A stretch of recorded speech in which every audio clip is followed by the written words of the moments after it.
tutelle parentale et d'engagement de nouvelles relations avec les pairs.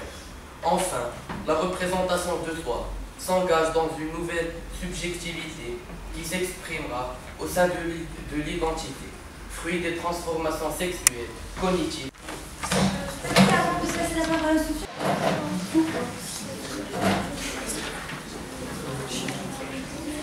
Donc tout d'abord, quand vous entendez parler de la sphère scolaire, qu'est-ce que ce terme insinue pour vous? Eh bien, moi personnellement, ça regroupe l'élève au sein de l'établissement scolaire en général. Bien évidemment, l'élève est citoyen de plein droit. Il était dans la prise de décision qui le concerne et qui concerne son entourage. Cette part active de l'élève dans la construction de ses apprentissages et de sa société est encouragée par un sentiment d'appartenance et d'acceptation pour l'élève en tant que citoyen actif et soutien pour nous approfondir un peu sur le sujet.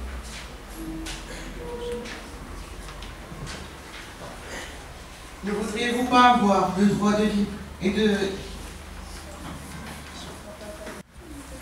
d'utiliser des ressources et du matériel en bon état? Bien évidemment. L'école qui intègre et valorise ses élèves, c'est aussi une école qui aboutit à une organisation. L'école doit encourager et former les enfants à devenir des citoyens engagés et responsables. Apprentissage. Qu'est-ce que vous proposez comme solution? Si quelqu'un a une idée. Influence à l'évidence la qualité des apprentissages. Qu'est-ce que vous proposez comme solution? Plus tard, à la fin, quand on aura terminé, voilà. Vous prenez note de la question, s'il vous plaît.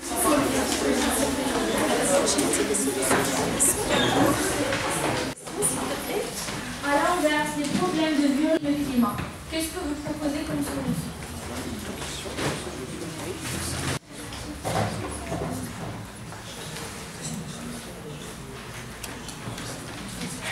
La majorité des établissements scolaires au Maroc, les représentants des élèves sont jeunes. Avons-nous un sentiment d'appartenance quelconque? Pas toujours.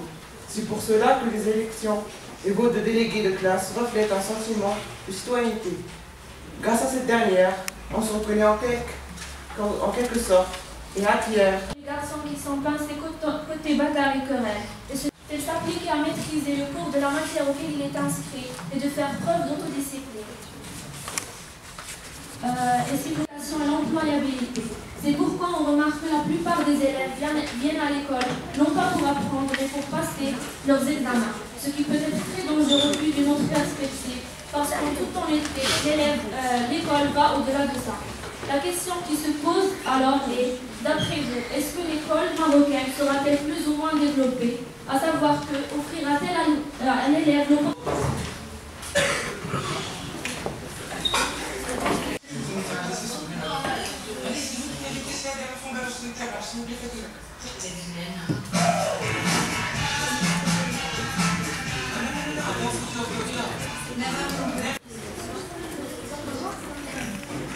Et poursuivre ce qu'ont dit mes camarades, tout en parlant de... dès qu'on aperçoit le titre sphère familiale, la première chose qui nous passe par la tête est les conflits entre parents et ados, ou comme on dit, les conflits qui va vous définir ce thème. Bonjour tout le monde. Que veut-on dire par conflit de génération? Adolescents et parents. Chacun pense que sa position est la meilleure et la seule raisonnable. C'est ça? Comme nous savons tous, l'intervention des parents dans le choix de leurs enfants figure aussi parmi les plus grands problèmes dont souffre l'adolescent. Le choix d'orientation de leurs enfants et les oblige à se diriger vers une branche dont le niveau dépasse leurs capacités. Maintenant, mon camarade Simo va vous présenter un témoignage d'une mère qui raconte le... Il ne demande plus, il exige. Il ne mange plus. En ce qui concerne cause, les conflits sont donc inévitables.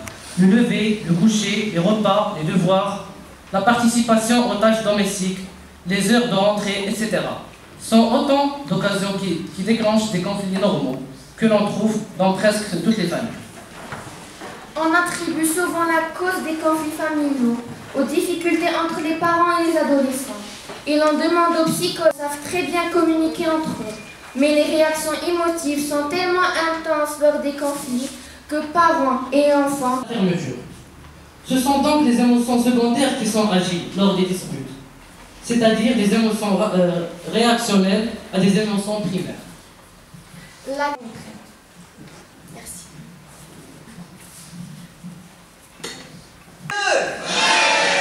Bien, attention, j'ai absolument rien contre les personnes âgées, hein. Moi aussi un jour j'aurai 35 ans, c'est pas ça le problème.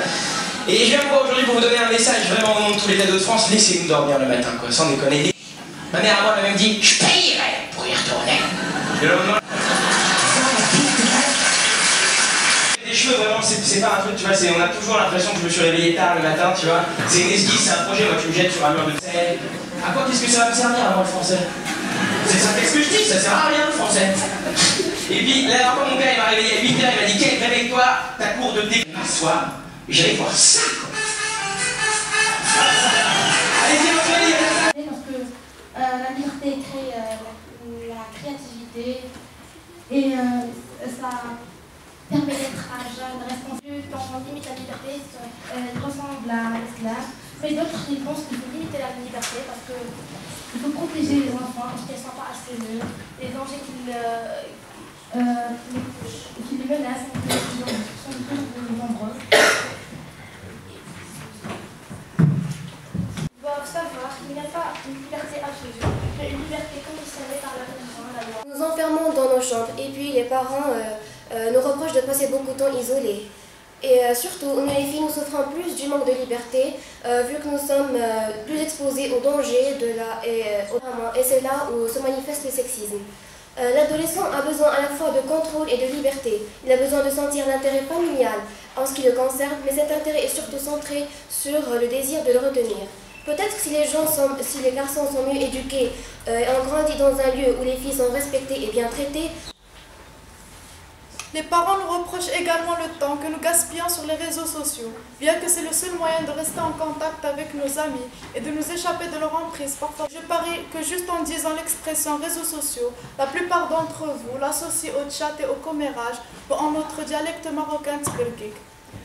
Par exemple, il existe de nombreux médias afin d'offrir aux jeunes un espace où ils peuvent verbaliser. Hit Radio, qui s'inspire de plusieurs radios internationales pour s'adapter aux routes de la nouvelle génération, offre un lieu d'échange professionnel et répond aux besoins de la jeunesse marocaine qui cherche à s'exprimer. Une génération libre qui veut parler de tout.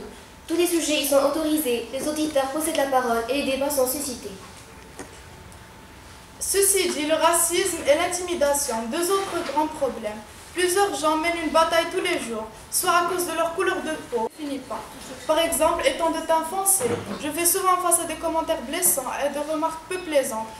Comment se sentiront-ils? Passons à autre chose. Ne pensez-vous pas qu'il y a un grand manque d'espace pour nous amuser, changer d'air, passer de bons moments en compagnie de nos amis? Ne trouvez-vous pas injuste que les autres sociétés étrangères offrent à leurs jeunes comparés à nous? Et qu'est-ce qui lui tenait à cœur? Je ne dis pas inventer la démocratie. C'est Périclès qui a installé ça. Et c'est grâce à lui, là, peut-être tout un tas de mecs. On a tous vu, comme